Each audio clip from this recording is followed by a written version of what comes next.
O homem mais rico da Babilônia. George Samuel Clayson. Prefácio. Nossa prosperidade como nação depende de nossa prosperidade financeira como indivíduos. Este livro lida com o sucesso de cada um de nós. Sucesso quer dizer realizações, como resultado de nossos esforços e aptidões. Uma preparação adequada é a chave para o sucesso. Nossos atos podem não ser tão criteriosos quanto nossos pensamentos. Nosso modo de pensar pode não ser tão judicioso quanto nossa compreensão. Este livro, que apresenta soluções para a falta de dinheiro, tem sido considerado um guia para o entendimento financeiro. Seu propósito é realmente este: oferecer àqueles que ambicionam o sucesso financeiro um insight que os ajudará a ganhar dinheiro, poupá-lo e a fazer com seus lucros ainda mais dinheiro.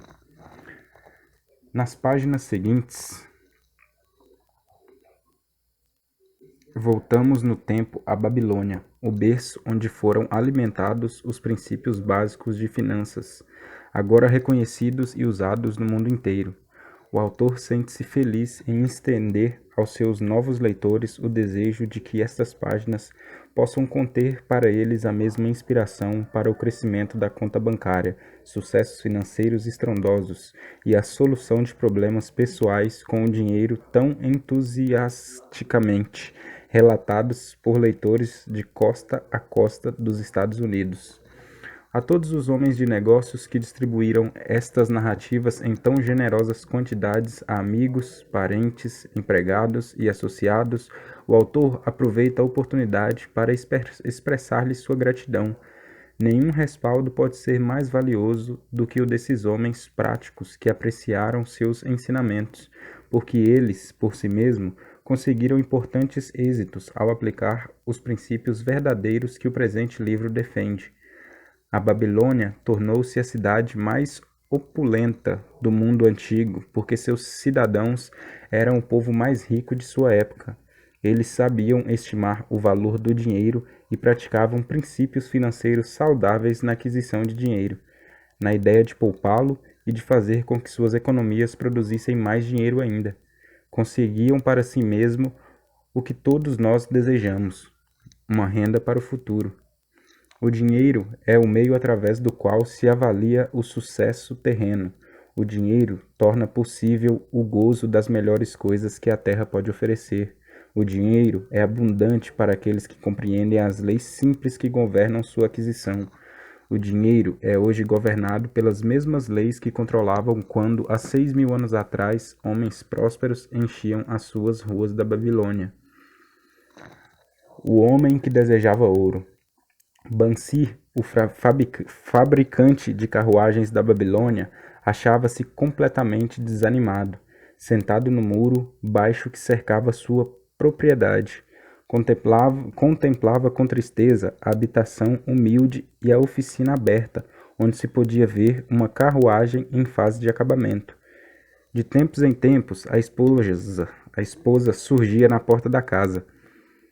O olhar furtivo que lhe endereçava nesses momentos lembrava-o de que a despensa estava quase vazia e que ele devia estar trabalhando para terminar o serviço encomendado, martelando aqui, cortando ali, lixando e pintando, esticando o couro para forrar os aros das rodas, em suma, preparando o veículo para a entrega, a fim de que pudesse receber o pagamento de seu rico cliente.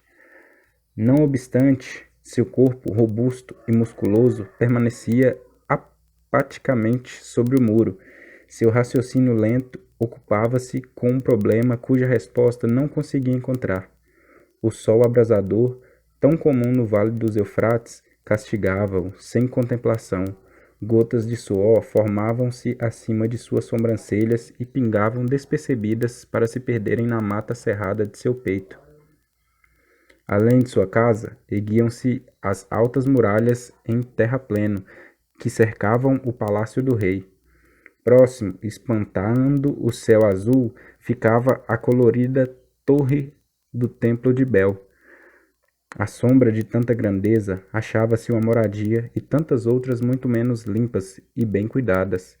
A Babilônia era assim, uma mistura de grandeza e miséria, de riqueza ostentatória e mendicidade, tudo convivendo sem plano ou sistema dentro das muralhas protetoras da cidade.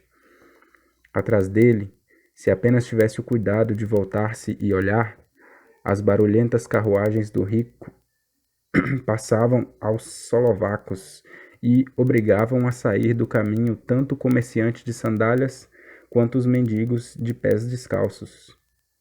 Até o rico era forçado a buscar a sarjeta para dar passagem às longas filas de escravos carregadores de água, todos a serviço do rei, cada qual transportando pesados sacos de pele de cabra cheios d'água para regar os jardins suspensos.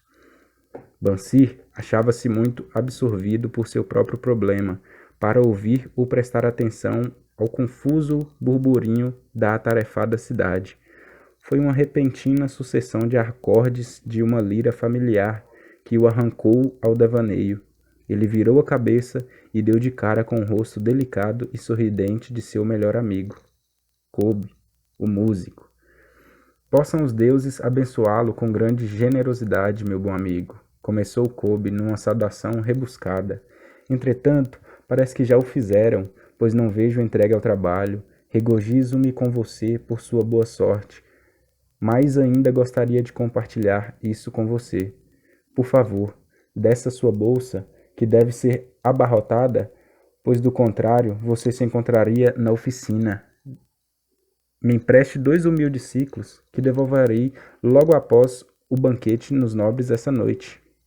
Você não chegará a sentir falta deles. Se eu tivesse 2 ciclos, respondeu Bansir melancolicamente, não poderia emprestá-los a ninguém, nem mesmo a você, que é meu melhor amigo, pois eles constituíram minha fortuna, toda a minha fortuna. Ninguém empresta o único dinheiro que possui, nem mesmo para o melhor amigo. O quê? Exclamou Kobe, realmente surpreso. Não tem um único ciclo na algibeira e fica postado como uma estátua sobre este muro? Por que você não terminou a carruagem? Como pôde sustentar o seu raro apetite? Isso não é normal em você, meu amigo. Onde está essa sua inesgotável energia? Alguma coisa aconteceu com você? Trouxeram-lhe os deuses algum infortúnio? Deve ser mesmo um tormento dos deuses, disse Bansir, concordando. Tudo começou com um sonho sem sentido, onde me via um homem de posses. De meu cinturão pendia um belo saco, pesado de tanta moeda. Dali retirava punhado de ciclos, que eu lançava. Com uma liberdade descuidosa, aos mendigos havia moedas de prata, com que eu comprava presentes para a esposa, e o que bem desejasse para mim mesmo. Havia moedas de ouro que me tranquilizavam quanto ao futuro e me deixavam sem medo de gastar à vontade as moedas de prata. Uma sensação magnífica de contentamento enchia meu peito. Você não teria reconhecido seu velho e diligente amigo, como não teria reconhecido minha mulher, com suas faces saudavelmente rosadas e sem rugas. Ela era novamente a mocinha sorridente de nossos primeiros anos de casados. Um sonho agradável, sem dúvida, comentou Kobe. Mas por que deveria essas sensações tão prazerosas deixá-lo apático e deprimido como agora? Por que realmente? Porque quando acordei e me lembrei que não tinha um centavo sequer, um sentimento de revolta tomou conta de mim. Vamos conversar um pouco sobre isso, pois como dizem os marinheiros, estamos ao mesmo barco, nós dois. Quando meninos, fomos juntos aos sacerdotes do templo buscar sabedoria. Na juventude, divertimos-nos um bocado. Como homens feitos, mantivemos-nos amigos íntimos. Temos sido de algum modo súditos conformados.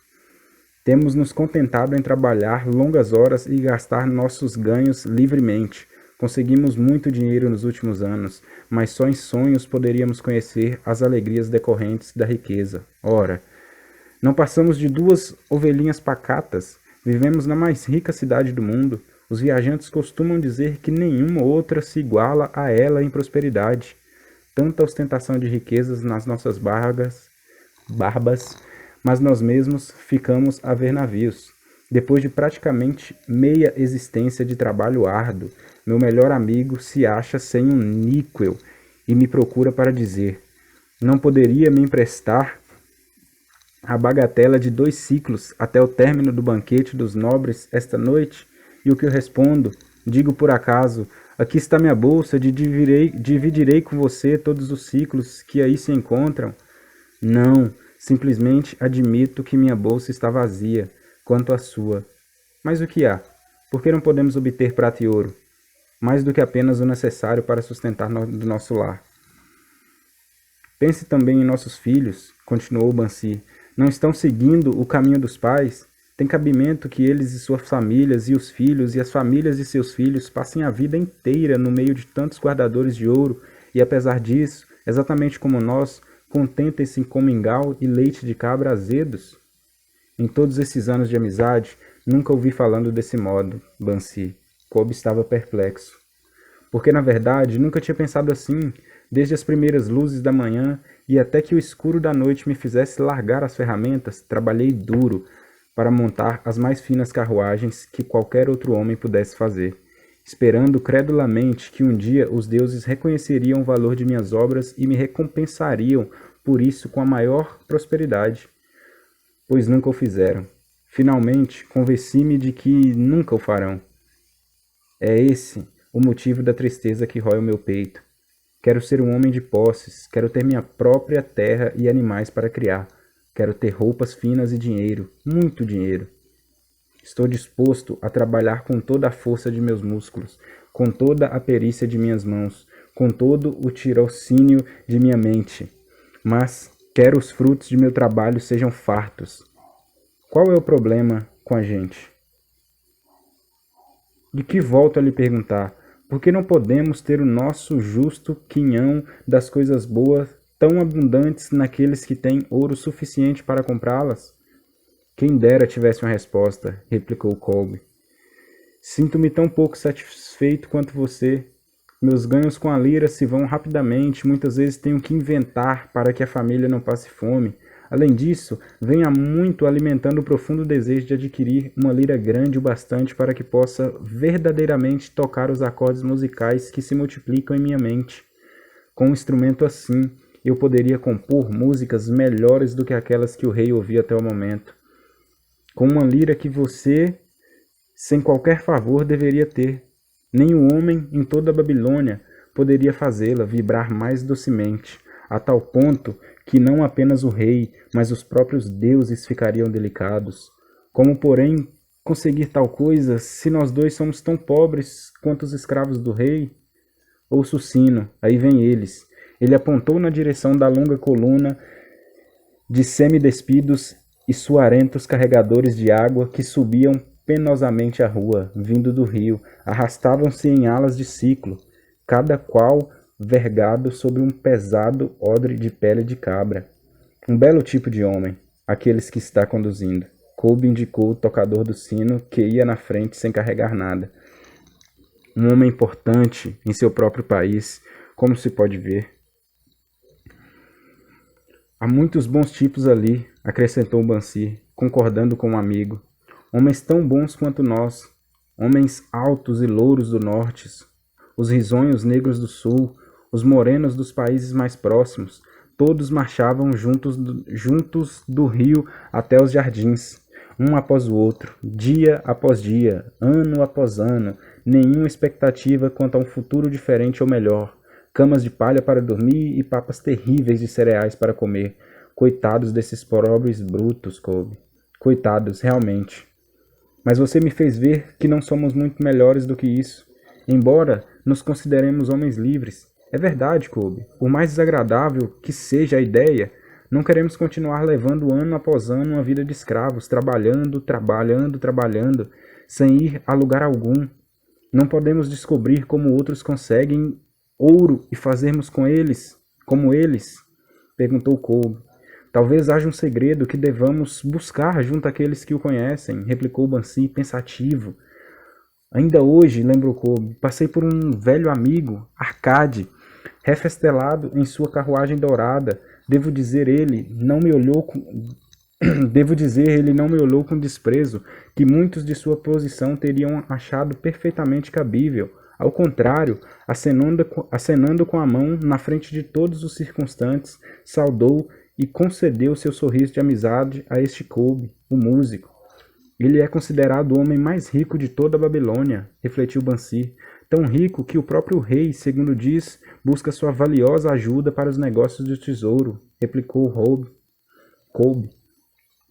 Tão rico, acrescentou Bansi, que se encontrasse casualmente numa noite escura, seria capaz de enfiar minha mão em sua gorda algibeira. Tolice, reprovou Kolbe, a riqueza de um homem não se acha na bolsa que ele carrega. Uma bolsa gorda fica logo vazia se não houver um constante fluxo de ouro. Arcade tem rendimentos que conservam suas reservas sempre altas, por maior que seja a liberalidade com que gasta o dinheiro. Rendimentos, essa é a questão, exclamou Bansi. Quero ter uma renda fluindo continuamente para minha bolsa, esteja eu sentado sobre o muro ou viajando em terras distantes. Arcade deve saber como um homem pode criar uma renda para si mesmo. Supõe que se trate de alguma coisa que ele poderia deixar claro para uma mente tão lenta como a minha? Parece-me que ele transmitiu seus conhecimentos aos filhos, Nomassi, respondeu Kolbe. Este não foi para Ninive. E como se comenta na estalagem, não se tornou, sem a ajuda do pai, um dos homens mais ricos dessa cidade? Kolbe, você acaba de me proporcionar um raro pensamento. Um brilho novo surgiu nos olhos de Bansi. Não custa nada buscar o conselho junto a um bom amigo.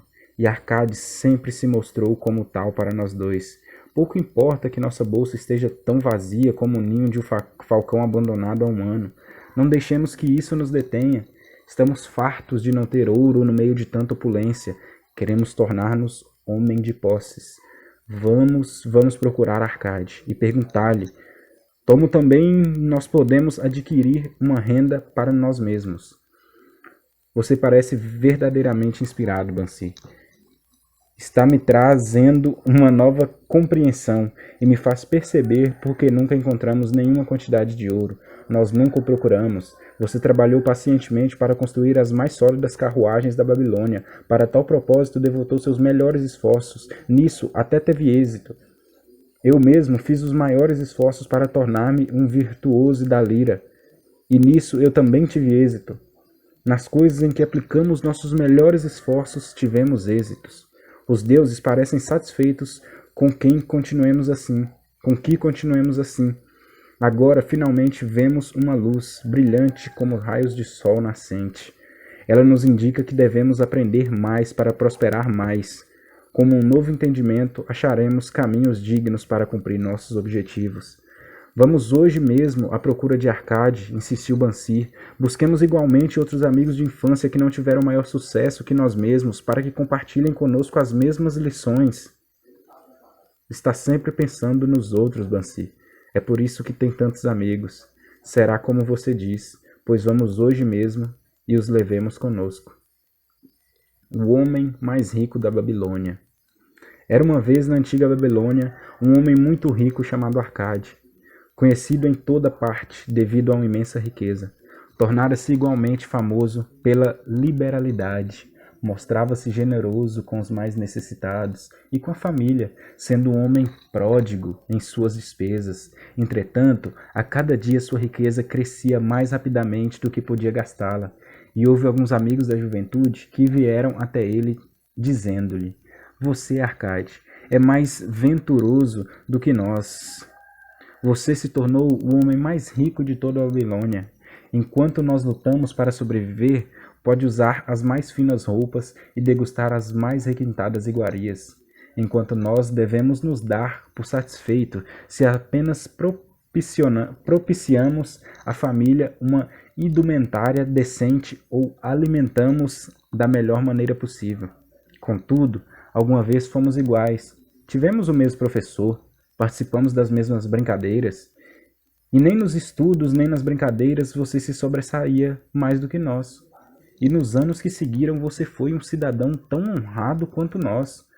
Tampouco trabalhou mais duro ou mais assiduamente, pelo menos até onde sabemos. porque então deveria o caprichoso destino escolhê-lo para gozar de todas as boas coisas da vida e ignorar-nos. A nós que igualmente somos merecedores? Após o que Acarte protestou com eles, dizendo por sua vez: se vocês não adquiriram mais do que uma pobre existência desde os tempos em que éramos jovens, isso se deve a que não conseguiram aprender ou não observaram as leis que governam a acumulação de riqueza. O voluntarioso destino é um Deus cheio de malícia que não assegura um bem duradouro para ninguém. Ao contrário, ele traz ruína para quase todo homem sobre quem faz chover ouro não conquistado. Ele produz os gastadores libertinos que logo dissipam tudo o que recebem e se deixam dominar pelos mais extravagantes apetites, que nem sempre podem satisfazer. Outros ainda, a quem esse caprichoso Deus favorece, tornam-se avarentos e entesouram sua riqueza, temendo despender o que têm por saberem que não são capazes de repô-lo. São, além disso, assediados pelo medo de roubo e acabam construindo para si mesmos uma vida de necessidades e secreta tristeza. Há provavelmente outros que conseguem dinheiro fácil e o aumentam, sem deixar de se sentirem felizes e abastados cidadãos, mas são tão poucos que só sei deles por ouvir dizer. Pensem nessas pessoas que de repente se viram herdando a riqueza e confiaram se as coisas não se passam assim. Os amigos admitiram que a respeito dos conhecidos que tinham herdado uma fortuna, aquelas palavras eram realmente verdadeiras, e suplicaram-lhe que explicasse a eles como tinha conseguido juntar tantos bens. Ainda em plena juventude, continuou Arcade, eu olhava em minha volta e observava todas aquelas boas coisas capazes de proporcionar felicidade e contentamento. Percebia então que a riqueza aumentava ainda mais a potência delas. A riqueza é um poder. Com a riqueza, muitas coisas se tornam possíveis. Este pode embelezar sua casa com os móveis mais refinados. Aquele pode viajar pelos mares distantes. Esse outro pode regalar-se com finas iguarias de terras longínquas. Outro mais pode comprar ornamentos lavrados em ouro ou cravejados de pedras preciosas. Pode-se mandar construir templos magníficos para deuses. É possível, enfim, fazer todas essas coisas e muitas outras, onde sempre haverá deleite para os sentidos e gratificação para a alma. E quando percebi tudo isso, declarei a mim mesmo que reivindicaria o meu quinhão entre as boas coisas da vida. Não seria nenhum desses que se mantém à distância observando invejosamente os prazeres do outro. Não me contentaria em vestir roupas baratas que parecem respeitáveis. Não me daria por satisfeito com a parte que cabe a um homem pobre. Ao contrário, faria de mim mesmo um conviva nesse banquete de boas coisas. Sendo, como sabem, filho de um humilde comerciante, membro de uma grande família, sem qualquer expectativa de herança, e não me achando adotado, como me disseram vocês com tanta franqueza, de poderes superiores ou talentos especiais, decidi que se realmente quisesse conseguir tudo o que desejava, precisaria basicamente de tempo e estudo. Todos os homens têm tempo em abundância. Cada um de vocês vem deixando escapar tempo suficiente para tornar-se rico. E ainda, como admitem, não tem nada para apresentar senão suas boas famílias, de que, aliás, podem com justiça orgulhar-se. Quanto ao estudo, nosso sábio professor não nos ensinou que o aprendizado consistia em 2 tipos. O primeiro cuidando das coisas que aprendíamos e sabíamos, o outro baseando-se na prática que nos ajudava a encontrar aquilo que não conhecemos. Assim, resolvi-me investigar como alguém consegue acumular riqueza e, quando descobrisse, tornar tal coisa minha própria tarefa e realizá-la bem, pois não é justo que devamos gozar enquanto permanecemos sob a brilhante luz do sol, compensando o sofrimento que teremos de enfrentar quando partirmos para a escuridão do mundo do espírito. Empreguei-me como uma esquibra escriba na sala de registros e todos os dias trabalhei horas sem conta sobre as tabuinhas de argila. Semana após semana, mês após mês, dei um duro danado sem que os meus vencimentos desses mostras de crescer. Comida, roupas, compromissos para com os deuses, além de outras coisas de que já não consigo lembrar-me, consumiam tudo o que eu ganhava. Mas minha determinação continuou de pé. E um dia, Algamish, o homem que empresta dinheiro, veio até a administração da cidade e solicitou uma cópia da nona lei, dizendo-me: preciso disso em 2 dias. Se me entregar as cópias do prazo, pode contar com 2 moedas de cobre pelo serviço. Trabalhei arduamente, mas o texto da lei era muito comprido, e quando Algamish voltou, eu ainda não tinha terminado a transcrição. Ele ficou uma fera, e teria me dado uma boa surra se eu não fosse seu escravo. Sabendo, porém, que não lhe era permitido agredir-me no prédio da administração, não senti qualquer medo e disse-lhe: Algamish, você é um homem realmente rico. Diga-me, como posso também tornar-me rico? E prometo-lhe que passarei a noite em claro entalhando as tabuinhas. Assim que o sol nascer, estarão prontas. Ele sorriu e respondeu: você é um belo tratante, mas vamos considerar isso como uma transação. Gravei durante toda a noite, embora minhas costas doessem e o cheiro de óleo queimado do candeeiro fizesse minha cabeça latejar a ponto de deixar-me os olhos em frangalhos. Mas quando ele voltou, em plena alvorada, as tabuinhas estavam prontas. Agora, disse-lhe, cumpra sua promessa. Você fez a sua parte em nossa transação, meu filho. Disse-me ele, com benevolência, e estou pronto para fazer a minha. Vou lhe fartar das coisas que deseja saber, porque estou envelhecendo, chegando à idade em que já não se consegue segurar a língua. E quando a juventude busca o conselho dos mais velhos, ela recebe a sabedoria dos anos. Muito frequentemente, porém, a juventude pensa que o idoso detém apenas a experiência dos dias que se foram, e por isso não aproveita. Lembre-se que o sol que brilha hoje é o sol que brilhou quando seu pai nasceu, e que continuará brilhando quando seu último neto tiver passado para o mundo dos mortos. Os pensamentos da juventude, continuou ele, são luzes resplandecentes que brilham como meteoros, que muitas vezes tornam o céu reluzente, mas a experiência dos mais velhos assemelha-se às estrelas fixas, que sem mudar de lugar auxiliam o marinheiro a orientar o seu curso. Guarde bem minhas palavras, pois do contrário deixará de assimilar a verdade do que lhe contarei e pensará ter sido em vão todo o trabalho que teve durante essa noite.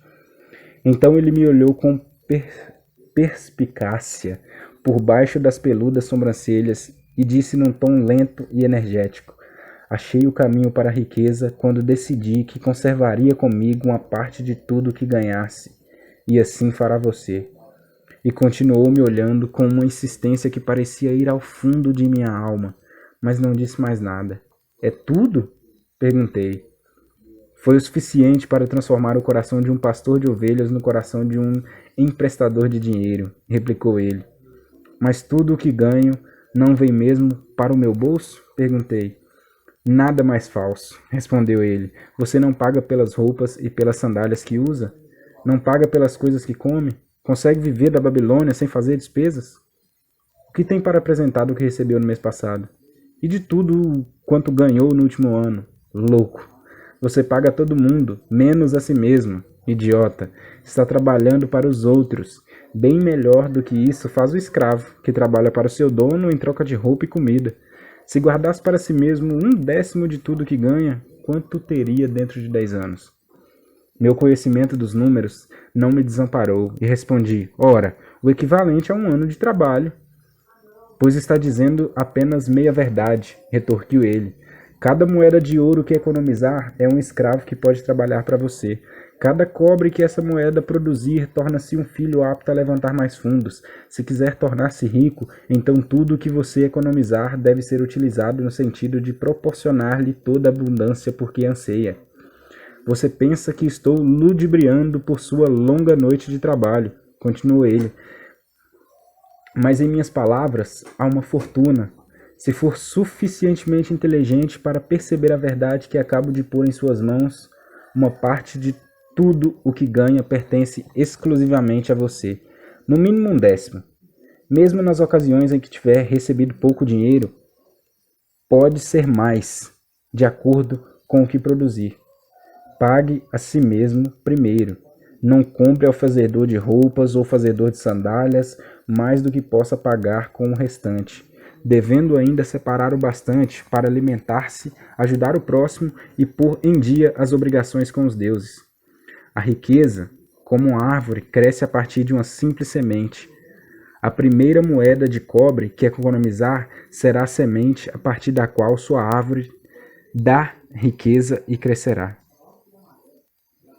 Quanto mais cedo plantá-la, mais cedo a árvore crescerá, e quanto mais fielmente alimentar e regar essa árvore com economias constantes, logo chegará o dia em que poderá abrigar-se em pleno contentamento embaixo de sua sombra. Tendo dito isso, pegou suas tabuinhas e foi embora. Pensei muito a respeito do que ele me dissera, e suas palavras me pareceram razoáveis. Assim, decidi fazer a experiência. Sempre que recebia um pagamento, tirava e guardava uma em cada 10 moedas de cobre. E estranho, como possa parecer, não fiquei mais desprovido de fundos do que antes. Percebi pequena diferença quando comecei a me arranjar sem isso. Mas frequentemente me via tentado, à medida que minha reserva crescia, a utilizá-la para adquirir boas coisas que os mercadores ofereciam, objetos trazidos por camelos e navios da terra nos fenícios. Prudentemente, porém, consegui refrear o impulso. 12 meses se tinham passado, quando Algamish voltou a me procurar, dizendo-me: E então, meu filho, pagou a si mesmo não menos de um décimo sobre tudo quanto ganhou no ano passado? Respondi todo orgulhoso: Sem dúvida, mestre, foi exatamente o que fiz. Ótimo, comentou, abrindo um largo sorriso para mim. E o que fez com essa reserva? Entreguei a Asmur, o oleiro, que me disse estar viajando pelos mares distantes e que em Tiro compraria para mim joias valiosas, só encontradas na Fenícia. Quando voltar, poderemos vendê-las a preço bem mais alto e dividiremos o lucro. Bem, os loucos precisam mesmo aprender, rosnou ele. mas por que confiar nos conhecimentos de um oleiro sobre joias? Você procuraria o padeiro para colher informações sobre as estrelas? Não por minha túnica. Iria até um astrólogo se pelo menos tivesse cabeça para pensar. Suas economias se foram, meu jovem. Você arrancou sua árvore da riqueza pelas raízes. Contudo, plante outra, tente novamente, e da próxima vez em que precisar de conselhos sobre joias, corra até um ourives. Se quiser conhecer a fundo as ovelhas, procure o pastor que cuida delas. Conselho é uma coisa que se dá de graça, mas deve guardar consigo apenas os que lhe parece valioso. Aquele que aceita conselhos sobre suas economias, junto às pessoas inexperientes em tais matérias, pagará com essas mesmas economias para provar a falsidade da opinião dos outros. Dizendo isso, Algamish partiu. E aconteceu realmente como ele tinha previsto, pois os fenícios são salafrários e venderam a Asmur pedaços de vidro sem valor que pareciam pedras preciosas. Mas, seguindo as palavras de Algamish, voltei a economizar, mesmo porque já tinha formado o hábito, e isso não constituía para mim nenhuma dificuldade. Mais uma vez, 12 meses depois, Algamish apareceu na sala das escribas e dirigiu-se a mim. Que progresso andou fazendo desde a última vez em que nos vimos? Paguei a mim mesmo, religiosamente, respondi, e confiei minhas economias a Ager, o fazedor de escudos, para comprar bronze. A cada 4 meses ele paga uma parte dos lucros. Ótimo! E o que tem feito com esse dinheiro extra? Dei uma festa com mel, vinho e iguarias de primavera, e comprei também uma túnica escarlate. Qualquer dia desses devo comprar um burrico para os meus deslocamentos. Algamish não disfarçou o riso. Você está comendo os filhos de suas economias. Como pode esperar que trabalhem para você? Como eles mesmos poderão ter filhos que venham a produzir mais renda para você? Primeiro, reúna um exército de escravos dourados, e só então poderá refestelar-se com banquetes ricos sem sentir remorsos. E assim dizendo, partiu novamente. Não voltei a vê-lo durante 2 anos, até que reapareceu, o rosto sulcado pelas rugas, os olhos visivelmente cansados. pois ele se achava então numa idade bastante avançada. Disse-me: Arcade, conseguiu afinal obter a riqueza com que sonhava tanto? Respondi-lhe: Não, não ainda tudo o que desejo, mas já tenho alguma coisa que rende muitos bons lucros, que por sua vez fazem outro tanto. E você ainda busca o conselho dos oleiros? Bem, o que eles dizem sobre como fabricar tijolos é realmente muito bom, retorqui. Arcade, continuou ele, você aprendeu bem suas lições. Aprendeu primeiro a viver com menos do que podia ganhar. Depois aprendeu a aconselhar-se junto àqueles cuja competência deriva de suas próprias experiências. E, finalmente, aprendeu a fazer o ouro trabalhar para você. Você ensinou a si mesmo como adquirir dinheiro, poupá-lo e usá-lo. Reuniu, portanto, condições para ocupar uma posição de confiança. Estou me tornando muito velho. Meus filhos só pensam em gastar e não dão a menor importância aos ganhos. Meus negócios são grandes, e até grandes demais para que eu possa cuidar de tudo. Se você concordar em ir para Nippur, a fim de tomar conta das terras que possuo na região, torná-lo-ei meu sócio, e você participará de meu testamento. Assim, fui para Nippur e comecei a administrar suas propriedades, que eram imensas. E como estivesse cheio de ambição e dominasse as 3 leis que nos ensinam a lidar de maneira exitosa com a riqueza, tive condições de aumentar ainda mais o valor de seus bens. Prosperei muito. E quando o espírito de Algamish partiu para a esfera da escuridão, vi-me com um beneficiário legalmente reconhecido de sua herança. Assim falou Arcade. E quando terminou sua narrativa, um dos amigos ali reunidos disse: Você inclusive deu sorte de que Algamish tivesse nomeado um de seus herdeiros. Minha sorte limita-se ao fato de que desejava prosperar antes de tê-lo encontrado pela primeira vez. Não tive que provar durante 4 anos minha determinação de propósito, reservando para mim mesmo 1/10 de tudo que eu faria. Você chamaria de sortudo o pescador que, tendo passado anos estudando os hábitos dos peixes, por uma simples mudança do vento, soubesse onde jogar sua rede? A oportunidade é uma deusa desdenhosa que não perde tempo com os que não estão preparados. Você teve uma tremenda força de vontade em continuar poupando, depois de ter perdido as economias do primeiro ano. Nisso foi extraordinário, disse um outro. Força de vontade, retorquiu Arcade.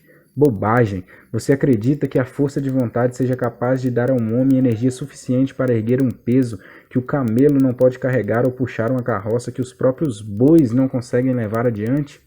A força de vontade não passa de um propósito inflexível para dar conta de uma tarefa que você mesmo se obrigou. Se eu determinar para mim mesmo uma tarefa, por mais boba que seja, terei de levá-la a cabo. Como poderia, de outro modo, ter confiança em mim para fazer coisas importantes? Se me dissesse, durante 100 dias, quando eu cruzar a ponte da cidade, apanharei uma pedra do chão e a jogarei dentro do rio, eu faria. Se no 7º dia passasse por ali sem me lembrar da resolução tomada, não diria, amanhã jogarei 2 pedras em vez de uma. Ao contrário, voltaria e atiraria a pedra no rio.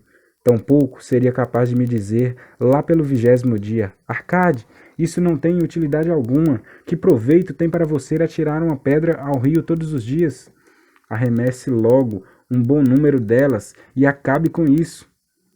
Não, também não conseguiria pensar desse modo. Quando me decido por uma tarefa, vou até o fim. Consequentemente, tomo muito cuidado para não começar tarefas difíceis e impraticáveis, porque tenho meu conforto íntimo em alta conta.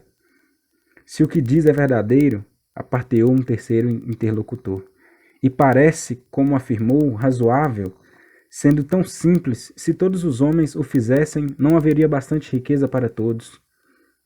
A riqueza cresce onde quer que os homens empreguem energia, replicou Arcade. Se um homem rico constrói um novo palácio para si, o ouro despedido vai embora? Não! O oleiro, o operário e o arquiteto participam desse ouro, e quem quer que trabalhe na obra participa dele. Mesmo depois de construído, o palácio não vale tudo o que custou? E o terreno sobre o qual ergue não passa a valer mais pelo próprio fato de abrigá-lo? E os terrenos circunvizinhos não se tornam igualmente valorizados? A riqueza cresce através de meios mágicos. Ninguém pode estabelecer um limite para isso. Não construíram os fenícios grandes cidades em costas inóspitas com a riqueza proveniente de seus navios mercantes? O que poderia nos aconselhar para que também nos tornemos ricos? Perguntou um dos outros amigos. Os anos passaram, não somos mais jovens e não guardamos nada. Aconselho-os a fazer uso da sabedoria de Algamish e dizer a si mesmo: uma parte de tudo que eu ganhar pertence a mim. Diga isso pela manhã, assim que acordarem, à tarde, à noite, em todas as horas do dia. Digam isso a si mesmo, até que as palavras se transformem em letras de fogo gravadas no céu. Impregnem-se com a ideia, ocupem toda a alma com esse pensamento e assimilem tudo o que lhes pareça sábio. Separem não menos de 1/10 e economizem. Façam todas as despesas necessárias, mas poupem primeiro essa pequena cota. Cedo vão experimentar a deliciosa sensação de um tesouro cuja posse cada um de vocês tem legitimamente condições de reivindicar. Quanto mais ele crescer, mais se verão estimulados, vibrarão com uma nova alegria de viver. Encararão a possibilidade de maiores esforços para ganharem mais, pois não estarão reservando sobre os lucros maiores a mesma porcentagem. Aprendam, portanto, a fazer com que seus tesouros trabalhem para você. Tornem-no seu escravo. Façam seus filhos e filhas de seus filhos trabalharem para vocês. Assegurem uma renda para o futuro. Olhem para os mais idosos e não esqueçam que dia virá em que também vocês estarão velhos. Por isso, invistam seu tesouro com toda a cautela do mundo. Taxas usuárias de retorno são sereias enganosas que cantam, naturalmente, mas para lançar o incauto contra as rochas do desperdício e do remorso. Providenciem para sua família. Não deseje que os deuses o chamem para o reino deles, e é sempre possível garantir tal proteção com pequenos pagamentos a intervalos regulares.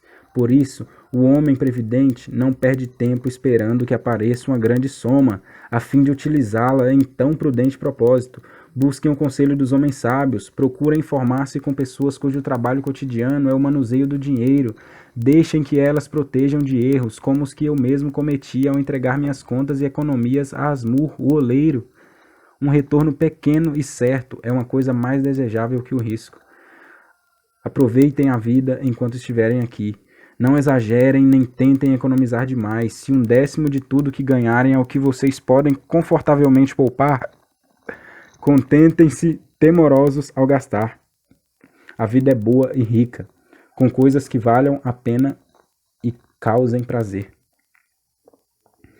Seus amigos agradeceram-lhe por aquelas palavras, palavras e foram. Alguns mantiveram-se em silêncio, porque não tinham imaginação e não podiam entender. Outros mostravam-se sarcásticos, porque pensavam que o homem tão rico deveria compartilhar sua fortuna com velhos amigos menos afortunados. Um terceiro grupo, entretanto, parecia ter nos olhos uma nova luz. Perceberam que Algamish tinha voltado regularmente à sala dos escribas, porque estava observando um homem que seus próprios esforços saía da escuridão para a luz. Quando esse homem achou a luz, um lugar esperava por ele. Ninguém podia ocupar esse lugar sem que pelos próprios esforços chegasse à compreensão, ou seja, até que estivesse pronto para a oportunidade. As pessoas desse terceiro grupo foram as únicas que nos anos que seguiram continuaram visitando Arcade, que as recebia cheio de contentamento. Reunia-se com elas e transmitia-lhes de bom grado sua sabedoria, como os gostam sempre de fazer aos homens de grande experiência, e assistia-os quanto a investir em suas economias, naquilo que trouxesse lucro com segurança, evitando que apostassem em coisas que não rendessem dividendos. O momento decisivo na vida desses homens ocorreu quando compreenderam a verdade que tinha passado de Algamish para Arcade e de Arcade para eles. Uma parte de todos os seus ganhos pertencem exclusivamente a você.